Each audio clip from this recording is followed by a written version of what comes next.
আমরা আগের দিন প্রধান বা মুখ্য আঞ্চলিক সংস্থা বা প্রতিষ্ঠানের ইউরোপীয় ইউনিয়ন নিয়ে আলোচনা করছিলাম, কিন্তু তার একটু অংশ বাকি রয়ে গেছে। সেই বাকি অংশটা আজকে আমরা আলোচনা করব। আজকে আমরা যে ইউরোপীয় ইউনিয়ন আলোচনা করব তার বিষয়গুলো কি কি রয়েছে আমরা একটু জেনে নিই। প্রথমে আছে ইউরোপীয় ইউনিয়নের উদ্দেশ্য, তারপরে লক্ষ্য, ইউরোপীয় ইউনিয়নের কাজ বা কার্যাবলী, তারপর একটি কোশ্চেন রয়েছে ইউরোপীয় ইউনিয়ন থেকে ব্রিটেন বেরিয়ে গিয়েছিল কেন, বা ইউরোপীয় ইউনিয়ন থেকে ব্রিটেন পদত্যাগ করেছিল কেন। তারপরে রয়েছে ইউরোপীয় ইউনিয়নের সাফল্য, তারপরে ব্যর্থতা, সমালোচনা, সীমাবদ্ধতা। এই বিষয়গুলো আমাদের আজকের আলোচনার বিষয়। এখনো পর্যন্ত যারা এই চ্যানেলে যোগ দাওনি তারা যুক্ত হয়ে যাও এবং লাইক, কমেন্ট, শেয়ার করো। তাহলে আজকে আমরা ইউরোপীয় ইউনিয়নের বাকি যে অংশটা আছে সেই অংশটা নিয়ে আলোচনা করব। সেই জন্য আমাদের আজকের 2 নম্বর পার্টের আলোচনা, দ্বিতীয় অধ্যায় থেকে আমরা আলোচনা করছি, ক্লাস 12 সেমিস্টার 4। আমাদের সাবজেক্ট তো রাষ্ট্রবিজ্ঞান। ঠিক আছে, চলো এবারে আমরা ইউরোপীয় ইউনিয়নের যে উদ্দেশ্য রয়েছে সেই উদ্দেশ্যগুলো নিয়ে আলোচনা করি। তোমরা সকলেই জানো আমাদের সিলেবাস আলোচনা হয়েছে, সেখানে আমরা আলোচনা করেছি এই অধ্যায় থেকে 2 এবং 4 মার্কের প্রশ্ন আসবে। সেই মতো করে এইখানে আলোচনাগুলো দেওয়া আছে। আমরা আগের দিনের ক্লাসে জেনেছিলাম যে লিসবন চুক্তি সম্পাদিত হয়েছিল কত সালে? 2007 সালে, এবং এই চুক্তিটা কার্যকর হয়েছিল 2009 সালে। এই লিসবন চুক্তির মধ্য দিয়েই ইউরোপীয় ইউনিয়নের উদ্দেশ্য এবং লক্ষ্যগুলি ব্যাখ্যা করা হয়েছে। লিসবন চুক্তির 3 নম্বর ধারাতে 11টি উদ্দেশ্যের কথা আলোচনা করা আছে। তোমরা বইয়ে দেখবে, বইয়ে কিন্তু অনেক বড় বড় করে উদ্দেশ্যগুলো আলোচনা করা আছে। আমরা এখানে শর্ট করে ছোট ছোট করে উদ্দেশ্যগুলো আলোচনা করেছি, বা এখানে লেখা আছে, তোমরা সেটা টুকে নিতে পারো। পরীক্ষাতে কোনো সময় ইউরোপীয় ইউনিয়নের উদ্দেশ্য পড়ে 4 নম্বরের জন্যই পড়বে, বা 2 নম্বরের জন্য পড়বে। যদি 2 নম্বরের জন্য পড়ে অবশ্যই সেখানে 3টি উদ্দেশ্য লিখবে। যদি 4 নম্বরের জন্য পড়ে পারলে 8টি উদ্দেশ্যের কথা লিখবে।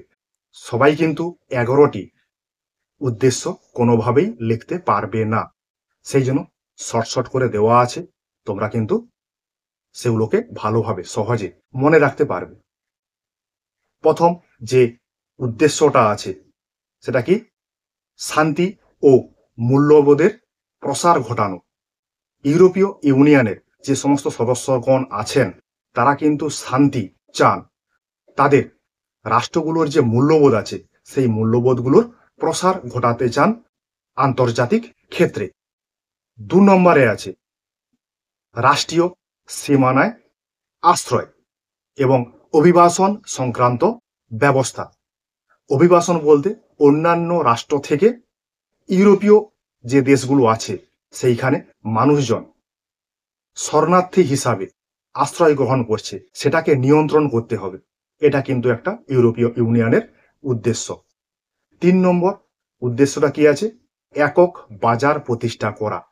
আমরা কিন্তু আলোচনা প্রসঙ্গে জেনেছিলাম ইউরোপীয় ইউনিয়নের জন্য একটি আলাদা একটি বাজার তৈরি করতে, মার্কেট তৈরি করতে, যেখানে ইউরোপীয় ইউনিয়নের রাষ্ট্রগুলি ব্যবসা বাণিজ্য করবে। 4 আছে সুস্থায়ী উন্নয়নের উপর গুরুত্ব আরোপ করা, তার সঙ্গে প্রতিযোগিতামূলক একটা বাজার তৈরি করা। সুস্থায়ী উন্নয়ন বা সাস্টেনেবল ডেভেলপমেন্ট এর অর্থটা হচ্ছে এটাই, তোমার যতটা প্রয়োজন তুমি কিন্তু ততটাই গ্রহণ করবে, তার বেশি গ্রহণ করলে সেটা কিন্তু অপচয়। তাহলে প্রতিযোগিতামূলক বাজারের কথা বলা হয়েছে, কিন্তু সেই প্রতিযোগিতামূলক বাজারটা হবে কিরকম? সুস্থায়ী টাইপের, সাস্টেনেবল ধরনের। পরের 5 নম্বর উদ্দেশ্য, পরিবেশের মান উন্নয়ন করতে হবে এবং পরিবেশকে সংরক্ষণ করতে হবে। এটা গেল 5 নম্বর ইউরোপীয় ইউনিয়নের উদ্দেশ্য। 6 নম্বর উদ্দেশ্য আছে বৈজ্ঞানিক এবং প্রযুক্তি বা টেকনোলজি যে বিষয়টা আছে সেটাকে আরো উন্নততর করতে হবে, তার অগ্রগতি করতে হবে। তার জন্য রাষ্ট্রগুলোকে উৎসাহ প্রদান করতে হবে। 7 নম্বরে আছে অসাম্য এবং বৈষম্যের বিরুদ্ধে লড়াই করতে হবে। অসাম্য বৈষম্য বলতে কি? অর্থনৈতিক, সামাজিক, সাংস্কৃতিক দিক থেকে রাষ্ট্রগুলির মধ্যে যে বৈষম্য রয়েছে, অসাম্য রয়েছে, সেইগুলোকে আগে দূর করতে হবে। তবেই তো সাম্য প্রতিষ্ঠা হবে ইউরোপীয় ইউনিয়নের মধ্যে। 8 নম্বরে যে উদ্দেশ্যটা আছে সেটা হচ্ছে কি? সামাজিক ন্যায় বিচার, স্ত্রী পুরুষের সমানাধিকার, মানে স্ত্রী পুরুষ সমান সমান, এবং শিক্ষার অধিকার রক্ষা করা। আমাদের ভারতবর্ষের সংবিধানে শিক্ষার অধিকার কিন্তু মৌলিক অধিকার হিসাবে বর্ণনা করা হয়েছে। সেই রকম ইউরোপীয় ইউনিয়নে শিক্ষার অধিকারকে অগ্রাধিকার দিতে বলা হয়েছে। 9 নম্বরে যে উদ্দেশ্যটা আছে সেটা হচ্ছে ইউরোপীয় ইউনিয়নের যে দেশগুলি রয়েছে সেই দেশগুলির মধ্যে অর্থনৈতিক, রাজনৈতিক এবং ভূখণ্ডগত একটা সংহতি রক্ষা করতে হবে, মানে ঐক্য, সামাজিক, রাজনৈতিক, সাংস্কৃতিক যাতে ঐক্য প্রতিষ্ঠা হয় তার ব্যবস্থা করতে হবে। 10 নম্বর উদ্দেশ্য, বিভিন্ন অঞ্চলে যে ভাষা আছে সেই ভাষার বৈচিত্র্যকে সম্মান জানাতে হবে। ইউরোপীয় ইউনিয়ন যে সমস্ত দেশগুলোকে নিয়ে গড়ে উঠেছে সেই প্রতিটা দেশের ভাষা কিন্তু আলাদা, সেটা বৈচিত্র্য, সেই বৈচিত্র্যের প্রতি সম্মান জানাতে হবে। এটা একটা ইউরোপীয় ইউনিয়নের বৈশিষ্ট্য। শেষ যে বৈশিষ্ট্যটা রয়েছে সেটা কি? ইউরোপীয় ইউনিয়নের মধ্যে একটা অর্থনৈতিক ইউনিয়ন প্রতিষ্ঠা করতে হবে যার মুদ্রা হবে ইউরো। যেমন আমাদের ভারতবর্ষের মুদ্রার নাম রুপি বা টাকাও বলা হয়ে থাকে, যেমন আমেরিকা যুক্তরাষ্ট্রের মুদ্রার নাম ডলার। সেরকম ইউরোপীয় ইউনিয়নের যে দেশগুলো রয়েছে তারা একটা অর্থনৈতিক ইউনিয়ন প্রতিষ্ঠা করবে এবং সেখানের মুদ্রা হবে কি? ইউরো। এইভাবে ইউরোপীয় ইউনিয়নের উদ্দেশ্যগুলোকে বর্ণনা করা হয়েছে লিসবন চুক্তির 3 নম্বর ধারা অনুসারে। পরে ইউরোপীয় ইউনিয়নের লক্ষ্য রয়েছে, লক্ষ্য এখানে 4টা রয়েছে। এখানেও একই বিষয়, লিসবন চুক্তির 3 নম্বর ধারাতে ইউরোপীয় ইউনিয়নের লক্ষ্যগুলি সম্পর্কে আলোচনা করা রয়েছে। এইখানে যে 4টি ইউরোপীয় ইউনিয়নের লক্ষ্য আছে সেগুলোকেও ছোট ছোট করে দেওয়া আছে যাতে তোমাদের সহজে মনে থাকে। প্রথমে যে লক্ষ্যটি রয়েছে সেই লক্ষ্যটি হচ্ছে ইউরোপীয় ইউনিয়ন তো একটি সংগঠন, সেই সংগঠনের স্বার্থটাকে বিশ্বের কাছে তুলে ধরতে হবে, সংগঠনের স্বার্থটাকে প্রচার করতে হবে। এটা ইউরোপীয় ইউনিয়নের লক্ষ্য। 2 দাগে লক্ষ্যে কি আছে? বিশ্ব শান্তি, নিরাপত্তা এবং স্থিতিশীল উন্নয়নের অবদান রাখা। বিশ্ব সবসময় শান্ত থাকলে তাহলেই কিন্তু ব্যবসা বাণিজ্য করা যায়, অন্যান্য রাষ্ট্রের সঙ্গে ভালো সম্পর্ক তৈরি করা যায়। এটা হচ্ছে 2 নম্বর ইউরোপীয় ইউনিয়নের লক্ষ্য। 3 নম্বরে আছে জনগণের মধ্যে পারস্পরিক শ্রদ্ধা এবং সংহতি স্থাপন করতে হবে, অবাধ বাণিজ্য, দরিদ্র দূরীকরণ এবং মানবাধিকার রক্ষা করা। এটা 3 নম্বর লক্ষ্য। 4 নম্বর লক্ষ্যটা কি আছে? 4 নম্বর লক্ষ্যটা হচ্ছে আন্তর্জাতিক আইনকে কঠোরভাবে পালন করতে হবে। আমাদের বা অন্যান্য রাষ্ট্রে একটা আইন আছে জনগণকে পরিচালনা করার জন্য, সেই রকম আন্তর্জাতিক স্তরে আন্তর্জাতিক আইন আছে রাষ্ট্রগুলিকে পরিচালনা করার জন্য, সেই আইনটাকে কঠোরভাবে পালন করতে হবে। এইভাবে আমরা ইউরোপীয় ইউনিয়নের যে লক্ষ্য এবং উদ্দেশ্য সেগুলো জানলাম, ছোট ছোট করে দেওয়া আছে, তোমাদের মনে রাখতে সুবিধা হবে। এরপরে আসি আমরা ইউরোপীয় ইউনিয়নের কার্যাবলী বা কাজ। তোমাদের যেহেতু এই অধ্যায় থেকে, এই ইউনিট থেকে 4 নম্বরের কোশ্চেন পড়বে, সেই জন্য 4 নম্বরের মতো করেই কিন্তু কার্যাবলী, সাফল্য, ব্যর্থতাগুলো দেওয়া আছে। 4 নম্বরের জন্য তোমরা কোটা পয়েন্ট লিখতে চাও? 4টা। তার ভূমিকা একটু, উপসংহার একটু, এইভাবে কিন্তু 6টা পয়েন্ট হয়ে যাচ্ছে, কিন্তু এখানে আমরা 6টা পয়েন্ট দিয়ে রেখেছি। তারপরে তোমরা নিজেদের মতো করে লিখবে। প্রথম, যে ইউরোপীয় ইউনিয়নের কাজ অর্থনৈতিক সংযোগ সাধন করা। ইউরোপীয় ইউনিয়ন তার সদস্য রাষ্ট্রগুলির মধ্যে অর্থনৈতিক সমন্বয় সাধনে গুরুত্বপূর্ণ ভূমিকা পালন করে।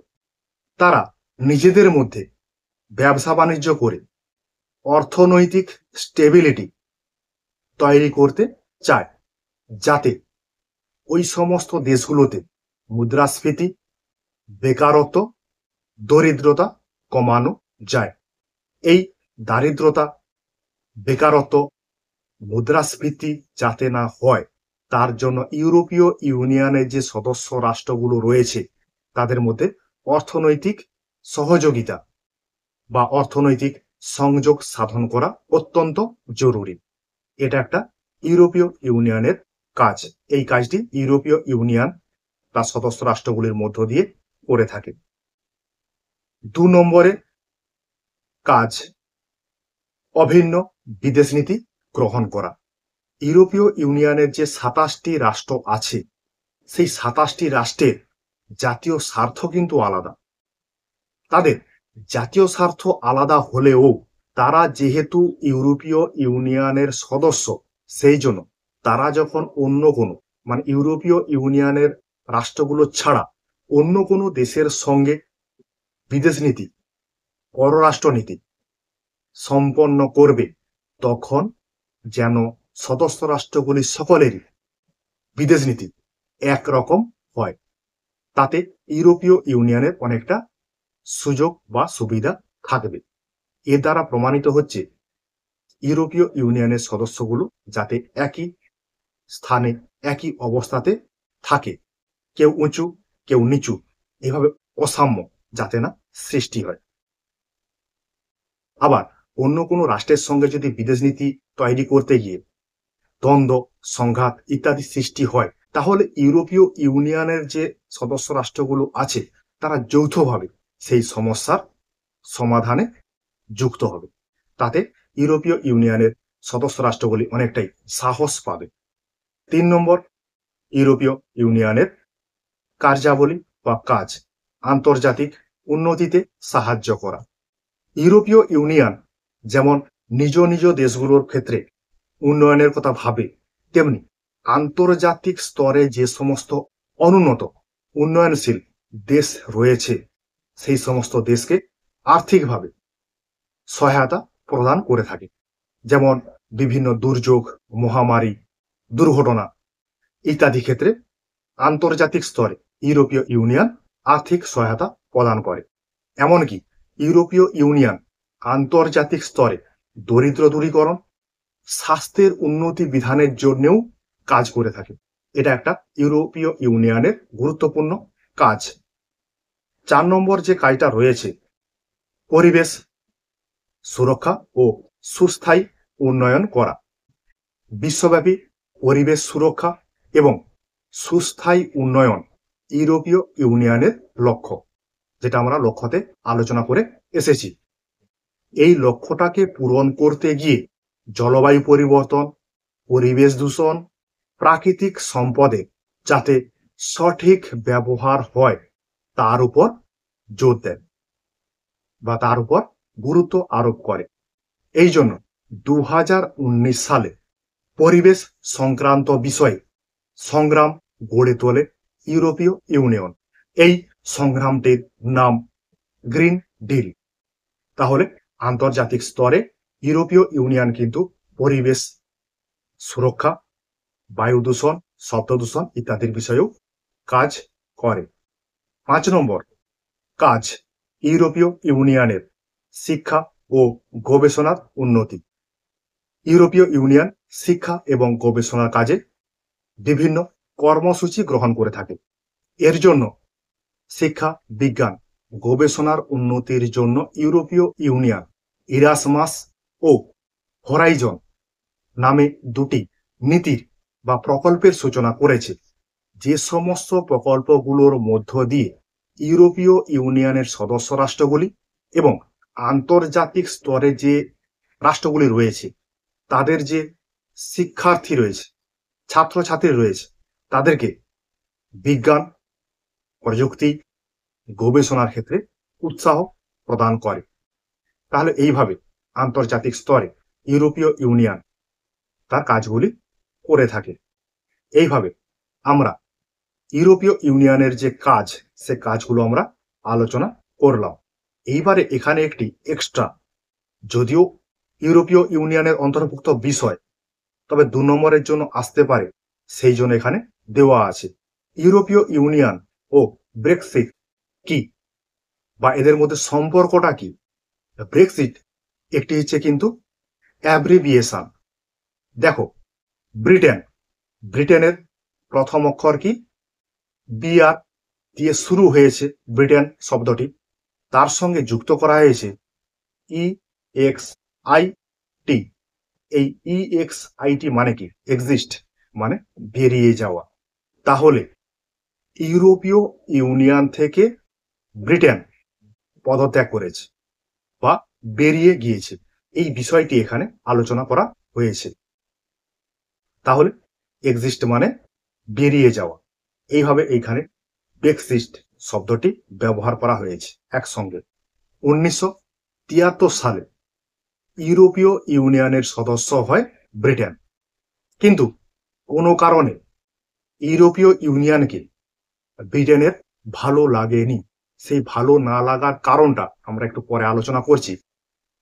সেই জন্য 2016 সালে ইউরোপীয় ইউনিয়ন থেকে বেরিয়ে যাওয়ার জন্য একটা পদক্ষেপ গ্রহণ করা হয়। সেই জন্য ইউরোপীয় ইউনিয়নে গণভোটের ব্যবস্থা করা হয়। এই সমস্ত প্রক্রিয়া চলতে চলতে শেষ পর্যন্ত 2020 সালে ব্রিটেন ইউরোপীয় ইউনিয়ন থেকে বেরিয়ে যায়, বা ব্রিটেন ইউরোপীয় ইউনিয়নের সদস্যপদ ত্যাগ করে। তাহলে ইউরোপীয় ইউনিয়নের সদস্যপদ ত্যাগ করার পিছনে ব্রিটেনের কিছু কারণ রয়েছে, সেই কারণগুলো আমরা পরে দেখে নেব। প্রথম কারণ, সার্বভৌম ক্ষুণ্ণ হওয়ার আশঙ্কা। ব্রিটেন একসময় শক্তিশালী রাষ্ট্র হিসাবে পরিচিত ছিল।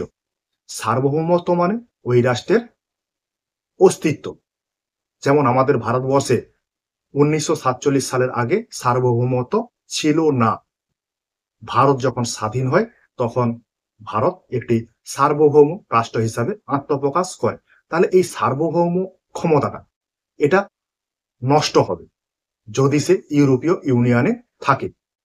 ব্রিটেন যে একটা শক্তিশালী রাষ্ট্র, সেই মর্যাদাটা সে পাবে না যদি সে ইউরোপীয় ইউনিয়নে থাকে। এই জন্য ইউরোপীয় ইউনিয়নে থাকাকালীন সময়েও ব্রিটেন সেনজেন ভিসা নীতি এবং মুদ্রা ইউরো এগুলো কিন্তু চালু করেনি। তাহলে প্রথম কারণটা কি? সার্বভৌমত্ব নষ্ট হয়ে যাওয়া। দ্বিতীয় আছে অভিবাসন সমস্যা। ব্রিটেন যখন ইউরোপীয় ইউনিয়নের সদস্য হয় তখন ইউরোপীয় ইউনিয়নে যে রাষ্ট্রগুলো রয়েছে সেই রাষ্ট্রগুলো থেকে প্রচুর মানুষ ব্রিটেনে শরণার্থী হিসাবে আশ্রয় গ্রহণ করেছে, যেটা ব্রিটেনের ভালো লাগেনি।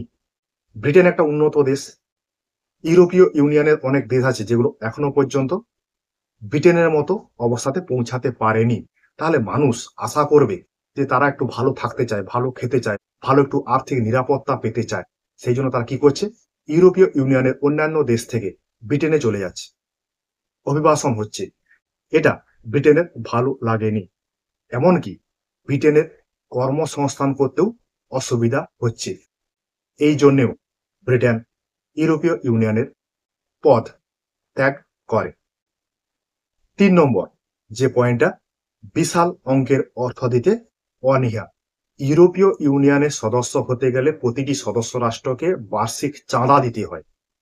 সেই চাঁদার পরিমাণ এতটাই যেটা ব্রিটেন দিতে পারলেও এত টাকা দেওয়াটা অশোভনীয়, মানে এত টাকাটা দেওয়া উচিত নয়। এই চাঁদাটার বিষয় ব্রিটেন কোনোদিন ভালো চোখে নিতে পারেনি বা মেনে নিতে পারেনি। এই জন্য ব্রিটেন ইউরোপীয় ইউনিয়নের পদ ত্যাগ করেছিল।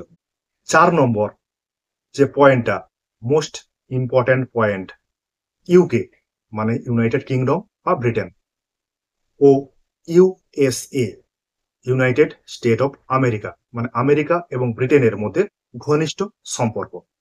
ব্রিটেন মনে করেছে যদি সে ইউরোপীয় ইউনিয়নের সদস্য হয় তাহলে আমেরিকা যুক্তরাষ্ট্র তার হাত ছেড়ে দেবে। মানে ব্রিটেনের অর্থনৈতিক বিকাশের পিছনে মার্কিন যুক্তরাষ্ট্রের অনেকটাই অবদান রয়েছে।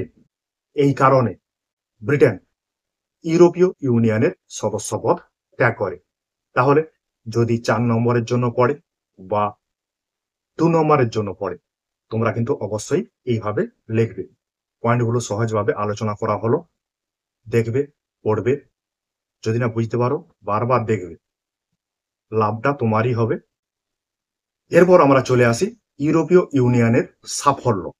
ইউরোপীয় ইউনিয়ন কোন কোন দিক থেকে সাফল্য অর্জন করেছিল সেই বিষয়ে আমাদের আলোচনা। দ্বিতীয় বিশ্বযুদ্ধের পরে যুদ্ধ বিধ্বস্ত ইউরোপের অর্থনৈতিক পুনর্বাসনের প্রয়োজন ছিল, বা সারা ইউরোপে শান্তি ফিরিয়ে আনা, আর্থিক সমৃদ্ধির একটা প্রয়োজন ছিল। সেই জন্য ইউরোপের দেশগুলি একটা উদ্যোগ গ্রহণ করেছিল। সেই উদ্যোগটার নাম হচ্ছে ইউরোপীয় ইউনিয়ন। ইউরোপীয় ইউনিয়ন যেদিন থেকে যাত্রা শুরু করে সেদিন থেকে আজ পর্যন্ত ইউরোপীয় ইউনিয়নের সদস্য সংখ্যা 27টি রাষ্ট্রকে নিয়ে ইউরোপীয় ইউনিয়ন গঠিত হয়েছে। এই সংগঠনটি অর্থনৈতিক, রাজনৈতিক, আন্তর্জাতিক, পরিবেশ সংক্রান্ত সমস্ত কিছু বিষয়ে ব্যাপক সফলতা অর্জন করেছে। সেই সফলতাগুলো আমরা একে একে করে আলোচনা করব। প্রথম যে সফলতা আছে সেটা হচ্ছে পারস্পরিক সহযোগিতা। ইউরোপীয় ইউনিয়নের সদস্য রাষ্ট্রগুলির মধ্যে বাণিজ্য, বিনিয়োগ, শিক্ষা, বিভিন্ন বিষয়ে গবেষণা, সাংস্কৃতিক আদান প্রদান এবং সামাজিক ক্ষেত্রে সহযোগিতা বৃদ্ধি করার উদ্দেশ্যে এই ইউরোপীয় ইউনিয়ন গঠিত হয়েছিল। তাহলে ইউরোপীয় ইউনিয়ন যে সদস্য রাষ্ট্রগুলি আছে তারা শিক্ষা, বিজ্ঞান, প্রযুক্তি, সাংস্কৃতিক, ব্যবসা বাণিজ্য সমস্ত দিক থেকে পারস্পরিক সহযোগিতা করছে। এটা কিন্তু একটা ইউরোপীয় ইউনিয়নের সফলতার দিক। দ্বিতীয় নম্বর যে ইউরোপীয় ইউনিয়নের সফলতা সেটা কি? একই মুদ্রানীতি। ইউরোপীয় ইউনিয়নের দেশগুলি তার যে সদস্য রাষ্ট্রগুলো আছে সমস্ত সদস্য রাষ্ট্রগুলোর জন্য একই রকম বা অভিন্ন একটা মুদ্রানীতি চালু করেছে। মানে সকল সদস্য রাষ্ট্র একই রকম মুদ্রা ব্যবহার করবে। ইউরোপীয় ইউনিয়নের এটা কিন্তু একটা ব্যতিক্রমী বৈশিষ্ট্য, যেটা অন্যান্য আন্তর্জাতিক সংগঠনে দেখা যায় না। যদিও ইউরোপীয় ইউনিয়নের এমন 7টি দেশ আছে যারা কিন্তু মুদ্রা হিসাবে ইউরোকে ব্যবহার করে না। সেগুলা কি কি আছে? সেগুলা বুলগেরিয়া, চেক প্রজাতন্ত্র, Denmark, Hungary, Poland, Romania, Sweden. এই 7টি রাষ্ট্র ইউরোপীয় ইউনিয়নের যে মুদ্রা ইউরো সেটা কিন্তু ব্যবহার করে না। কিন্তু বাকি যে 20টি রাষ্ট্র তারা ইউরো নামে মুদ্রাটি ব্যবহার করে। পরের যে সফলতা সেটা কি? অভিন্ন বাজার। ইউরোপীয় ইউনিয়ন তার সদস্য রাষ্ট্রগুলি একই সঙ্গে একই মার্কেট ব্যবহার করে। সদস্য রাষ্ট্রগুলি যে সমস্ত দ্রব্য উৎপাদন করে সেই সমস্ত দ্রব্যগুলো তারা একই মার্কেটে কেনাবেচা করে। এই যে কেনাবেচাটা হয় এটা কিন্তু অবাধ, যে যতটা পরিমাণে ব্যবসা বাণিজ্য করতে পারে। এর উপর কোনো রকম কোনো ইউরোপীয় ইউনিয়ন প্রতিবন্ধকতা সৃষ্টি করে না। এই জন্যই ইউরোপীয় ইউনিয়নের যে সদস্য রাষ্ট্রগুলো তাদের পণ্য এবং পুঁজি যে আদান প্রদান, সেই আদান প্রদানটাকে সুনিশ্চিত করে এই একক বাজার। তাহলে এটা গেল ইউরোপীয় ইউনিয়নের তৃতীয় সফলতা। 4 নম্বর সফলতা কি রয়েছে? যাতায়াতের স্বাধীনতা। একটি রাষ্ট্র থেকে অন্য রাষ্ট্রে যেতে হলে পাসপোর্ট, ভিসার প্রয়োজন রয়েছে। কিন্তু ইউরোপীয় ইউনিয়নের যে সদস্য রাষ্ট্রগুলো রয়েছে তারা নিজেদের মধ্যে একটা সেনজেন চুক্তি স্বাক্ষর করেছে, যে চুক্তির ফলস্বরূপ ইউরোপীয় ইউনিয়নের সদস্য রাষ্ট্রগুলি যারা রয়েছে তাদের নাগরিকগণ এক রাষ্ট্র থেকে অন্য রাষ্ট্রে গমন করার জন্য কোনো রকম কোনো ভিসা বা পাসপোর্টের প্রয়োজন হয় না। এই সেনজেন চুক্তিটা স্বাক্ষরিত হয়েছিল 1985 খ্রিস্টাব্দে। এই চুক্তির মাধ্যমে ইউরোপীয় ইউনিয়নের সদস্য রাষ্ট্রগুলির মধ্যে অবাধ যাতায়াত, অবাধ শিক্ষার প্রসার, অবাধ বসবাসের সুযোগ সুবিধা সৃষ্টি করেছে। এটা গেল 4 নম্বর সফলতা। 5 নম্বর সফলতা রয়েছে আর্থিক সহায়তা প্রদান। ইউরোপীয় ইউনিয়ন তার সদস্য রাষ্ট্রগুলোকে আর্থিক সহায়তা প্রদান করে থাকে। যদি কোনো রাষ্ট্র ঋণ নিতে চায় তার ব্যবসা বাণিজ্য করার জন্য, তাহলে সেই ক্ষেত্রেও কিন্তু ইউরোপীয় ইউনিয়ন ঋণ প্রদান করে থাকে। এই প্রসঙ্গে বলা যেতে পারে গ্রিসে যখন আর্থিক সংকট দেখা দিয়েছিল সেই সময় ইউরোপীয় ইউনিয়ন একটা আর্থিক প্যাকেজ ঘোষণা করেছিল। এইভাবে অনেক উদাহরণ আছে যে ইউরোপীয় ইউনিয়ন তার সদস্য রাষ্ট্রগুলিকে বিভিন্নভাবে আর্থিক সহায়তা প্রদান করেছে বা প্রয়োজনে ঋণ দেওয়া শুরু করেছে। এইভাবে আর্থিক সহায়তা প্রদান করা ইউরোপীয় ইউনিয়নের কাজ। তাহলে ইউরোপীয় ইউনিয়নের একটি গুরুত্বপূর্ণ সফলতা আর্থিক সহায়তা প্রদান করা। 6 নম্বর সফলতাটা রয়েছে ইউরোপীয় ইউনিয়নের, সেটা যে কি আইনি জটিলতার সমাধান। ইউরোপীয় ইউনিয়নের যে সদস্য রাষ্ট্রগুলো আছে তারা একটা অভিন্ন আইনের দ্বারা পরিচালিত হয়। তা না হলে কি হবে, একটা রাষ্ট্র অপর রাষ্ট্রের সঙ্গে দ্বন্দ্বে সংঘর্ষে লিপ্ত হতে চাইবে। এগুলো যাতে না হয় সেই জন্য ইউরোপীয় ইউনিয়ন আইন প্রণয়ন করে থাকে। যদি কোনো সময় ইউরোপীয় ইউনিয়নের সদস্য রাষ্ট্রগুলির মধ্যে বিরোধ দ্বন্দ্ব বাঁধে, যেটা বললাম, সেই বিরোধ এবং দ্বন্দ্বের নিরসন করবে ইউরোপীয় ইউনিয়ন কর্তৃক প্রণীত যে আইন, সেই আইনটি।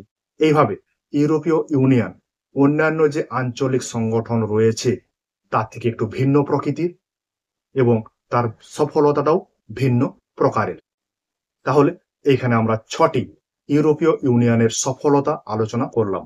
4 নম্বরের পড়লে অবশ্যই তোমরা এরকম ভাবেই লিখবে, সহজ আছে, একটু জেনে বুঝে লিখবে, বুঝবে, অবশ্যই পারবে।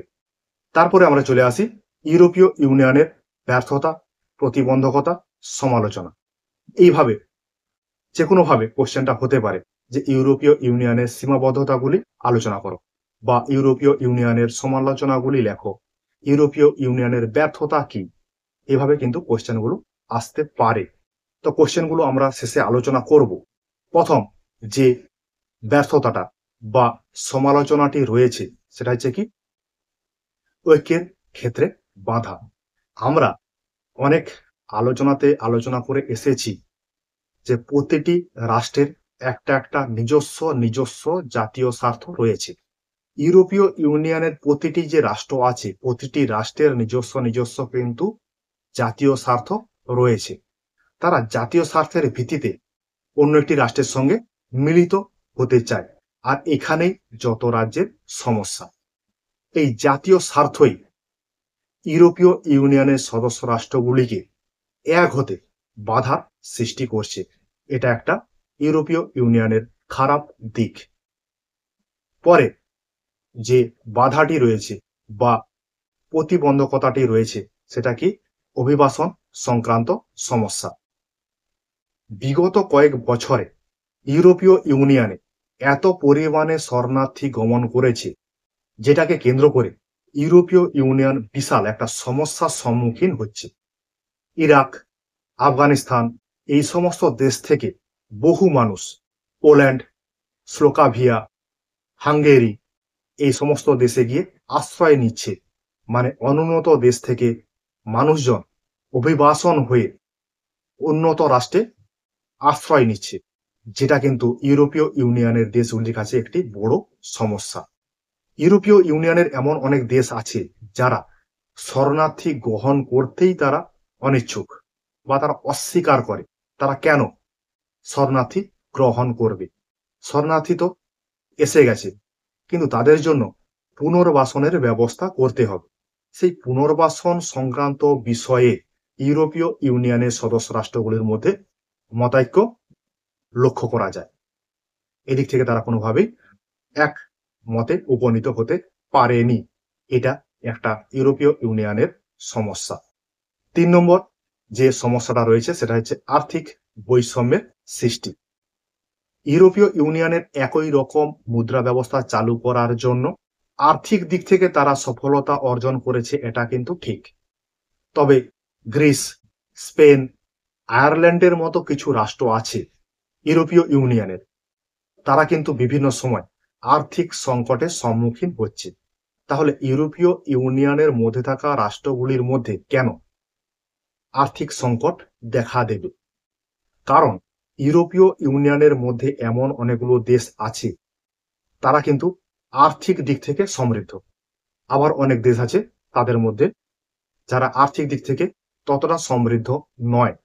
তাহলে আর্থিক দিক থেকে সমৃদ্ধ আবার আর্থিক দিক থেকে সমৃদ্ধ নয়, তাহলে একই প্ল্যাটফর্মে বসবাসকারী 27টি রাষ্ট্রের মধ্যে কেন আর্থিক বৈষম্য দেখা দেবে? এই আর্থিক বৈষম্যগত দিক থেকে ইউরোপীয় ইউনিয়নের এটি একটি ব্যর্থতা, আর্থিক বৈষম্য। পরের যে সমালোচনাটি রয়েছে নিরাপত্তার ক্ষেত্রে ব্যর্থতা। ইউরোপীয় ইউনিয়নের সকল সদস্য রাষ্ট্রগুলি একই রকম অভিন্ন নিরাপত্তা ব্যবস্থা গ্রহণ করেছিল, কিন্তু ইউরোপীয় ইউনিয়নের যে দেশগুলি রয়েছে তার মধ্যে কিছু দেশে বিচ্ছিন্নতাবাদী আন্দোলন, আবার কোনো রাষ্ট্রে সন্ত্রাসবাদী হামলা, উগ্রপন্থী হামলা, এই সমস্ত কারণে বহু মানুষ মারা যায়। এই যে সমস্যাটা, এই উগ্রপন্থী হামলা, সন্ত্রাসবাদী হামলা, বিচ্ছিন্নতাবাদী আন্দোলন, এই সমস্ত বিষয়টাকে সমাধান করতে কিন্তু ইউরোপীয় ইউনিয়ন পারেনি। মানে নিরাপত্তাগত দিক থেকে ইউরোপীয় ইউনিয়ন ব্যর্থ। মাঝে মাঝে খবরে দেয় ইউরোপীয় ইউনিয়নের অমুক দেশে সন্ত্রাসবাদী হামলা হয়েছে বা বিচ্ছিন্নতাবাদী আন্দোলন চলছে, তারা প্ল্যাকার্ড নিয়ে আন্দোলন করে। স্থানীয় মানুষ তারা নিশ্চয়ই কোনো রকম কোনো অসুবিধাতে মানে নিরাপত্তাহীনতাতে ভুগছে, এই জন্যই তারা এমন সমস্ত বিচ্ছিন্নতাবাদী কাজ করে থাকে। 5 নম্বর সমালোচনা অখণ্ডতা রক্ষায় ব্যর্থ। ইউরোপীয় ইউনিয়নের একটা লক্ষ্য ছিল, সেই লক্ষ্যটা কি? একটা অখণ্ড ইউরোপ তৈরি করা, কিন্তু সেটাকে রক্ষা করতে ইউরোপীয় ইউনিয়ন ব্যর্থ হয়েছে। দেখো, ইউরোপীয় ইউনিয়ন তার সদস্যপদ ত্যাগ করেছে ব্রিটেন। এর ফলে অন্যান্য দেশগুলির মধ্যে অনিশ্চয়তা সৃষ্টি হয়েছে যে তারা ইউরোপীয় ইউনিয়নে থাকবে কি থাকবে না। যদি ব্রিটেনের মতো ইউরোপীয় ইউনিয়নের অন্যান্য দেশগুলো বেরিয়ে যেতে শুরু করে, তাহলে ইউরোপীয় ইউনিয়ন বলে যে একটা আঞ্চলিক সংগঠন রয়েছে তার অস্তিত্ব কোনোদিনই আর থাকবে না। তাহলে এটা একটা কিন্তু ইউরোপীয় ইউনিয়নের ব্যর্থতা, অখণ্ডতা রক্ষা করতে পারেনি। 6 নম্বর ব্যর্থতা ইউরোপীয় ইউনিয়নের সামাজিক ও সাংস্কৃতিক ঐক্যের সমস্যা। ইউরোপীয় ইউনিয়ন সামাজিক এবং সংস্কৃতিগত দিক থেকে ঐক্য প্রতিষ্ঠিত করতে পারেনি। ইউরোপীয় ইউনিয়নের সদস্য সংখ্যা আমরা জানি 27, কিন্তু এই ইউরোপীয় ইউনিয়নের সরকারি ভাষা 24।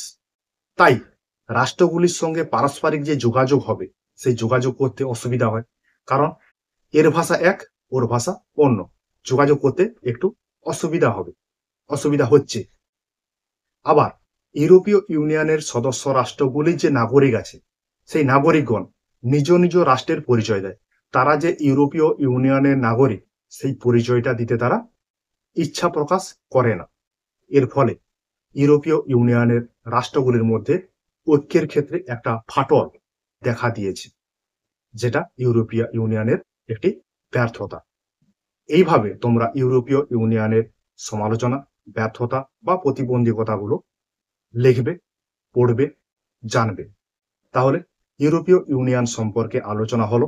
ইউরোপীয় ইউনিয়ন সম্পর্কে আলোচনা হওয়ার শেষে আমরা 2-4 লাইন উপসংহার দেব। তাহলে ইউরোপীয় ইউনিয়ন বিশ্বের অন্যতম একটি শক্তিশালী আঞ্চলিক সংগঠন। এই সংগঠনের মধ্যে রাজনৈতিক অস্থিরতা, অভিবাসন, রাজনৈতিক সমস্যা, প্রযুক্তিগত সমস্যা থাকা সত্ত্বেও ইউরোপীয় ইউনিয়ন এখনো পর্যন্ত তার স্বমহিমায় বিরাজমান। কোনো বিষয় থাকলে তার অনেক সমস্যা থাকবে, তার মানে এই নয় যে সেই বিষয়টা ধ্বংসপ্রাপ্ত হয়ে যাবে সমস্যার কারণে। তবে শেষে একটা কথা না বললেও নয়, ইউরোপীয় ইউনিয়ন আজ আন্তর্জাতিক স্তরে একটা প্রশংসনীয় আন্তর্জাতিক আঞ্চলিক সংগঠন। ঠিক আছে, এইভাবে তোমরা আলোচনাগুলো পড়বে। এরপর আমরা আসি এই ইউরোপীয় ইউনিয়ন যে আলোচনা করলাম, এখান থেকে 2 নম্বরের প্রশ্ন কি কি হতে পারে। প্রথম যে প্রশ্নটি রয়েছে, কবে এবং কেন ইউরোপীয় আর্থিক সহযোগিতা পর্ষদ গঠিত হয়? এটা আমরা আগের দিনের আলোচনাতে জেনেছি। 2 নম্বরে আছে কোন চুক্তির মাধ্যমে কেন ইউরোপীয় কোল অ্যান্ড স্টিল কমিউনিটি স্থাপিত হয়? এগুলো কিন্তু 2 নম্বরের জন্য কোশ্চেন। সিরিয়ালটা ভুল হয়ে গেছে, 3 দাগ হবে। OEEC এর সদস্য কারা? এগুলো কিন্তু সবই আমরা আলোচনা করেছি। পরের কোশ্চেন, ম্যাস্ট্রিক্ট চুক্তি কি? এটা আজ আমরা আলোচনা করলাম। 6 আছে কোন চুক্তির মধ্য দিয়ে কবে ইউরোপীয় ইউনিয়নের জন্ম হয়? দেখো, এই দুটো কোশ্চেন আলাদা, কিন্তু এদের অ্যান্সার হবে সেম একই রকম। 7 আছে ইউরোপীয় ইউনিয়ন গঠনের মূল উদ্দেশ্য কি ছিল? ইউরোপীয় ইউনিয়ন থেকে ব্রিটেনের বেরিয়ে যাওয়ার 2টি কারণ লেখো। এই কারণগুলো কিন্তু আমরা 4টা আলোচনা করেছি। পরের কোশ্চেন, ইউরোপীয় পার্লামেন্ট কি? 10 আছে ইউরোপীয় ইউনিয়নের 2টি দুর্বলতা, ব্যর্থতা, প্রতিবন্ধকতা, সমস্যা। যে কোনো ভাবেই কোশ্চেনটা আসতে পারে, লেখো। তাহলে এগুলো কিন্তু 2 নম্বরের জন্য আসতে পারে, আবার এগুলো 6 নম্বরের জন্য আসতে পারে। 6 নম্বরে প্রশ্ন কি কি আছে? 1 দাগে আছে ইউরোপীয় ইউনিয়নের উদ্ভবের প্রেক্ষাপট সংক্ষেপে আলোচনা করো। 2 আছে ইউরোপীয় ইউনিয়নের সিদ্ধান্ত গ্রহণকারী 4টি প্রধান প্রতিষ্ঠানের সংক্ষিপ্ত পরিচয় দাও। এই প্রতিষ্ঠানগুলো কিন্তু আমরা কালকে আলোচনা করেছি। পরে আছে কোশ্চেন, ইউরোপীয় ইউনিয়নের লক্ষ্যগুলি উল্লেখ করো। 4 আছে ইউরোপীয় ইউনিয়নের 4টি মূল কাজ বর্ণনা করো। 5 আছে ইউরোপীয় ইউনিয়নের সাফল্যের পথে কি কি চ্যালেঞ্জের সম্মুখীন হচ্ছে তা ব্যাখ্যা করো। তাহলে সমস্যাগুলো আমরা লিখব, সেই সমস্যাগুলো যেগুলো আলোচনা করেছিলাম। কোশ্চেন কিন্তু ভেরিয়াস টাইপের হতে পারে, কিন্তু অ্যান্সার তার একটাই। ঠিক আছে, এইভাবে তোমাদের কাছে আমরা আলোচনা করলাম ইউরোপীয় ইউনিয়ন সম্পর্কে এবং তার থেকে যে প্রশ্নগুলো হতে পারে সেই প্রশ্নগুলো সম্পর্কে। ঠিক আছে, দেখবে, পড়বে। যারা এখনো পর্যন্ত এই চ্যানেলে যুক্ত হওনি তারা যুক্ত হয়ে যাবে। লাইক, কমেন্ট, শেয়ার অবশ্যই করবে। ঠিক আছে, তোমাদের জন্য আমার এই কিঞ্চিত প্রয়াস।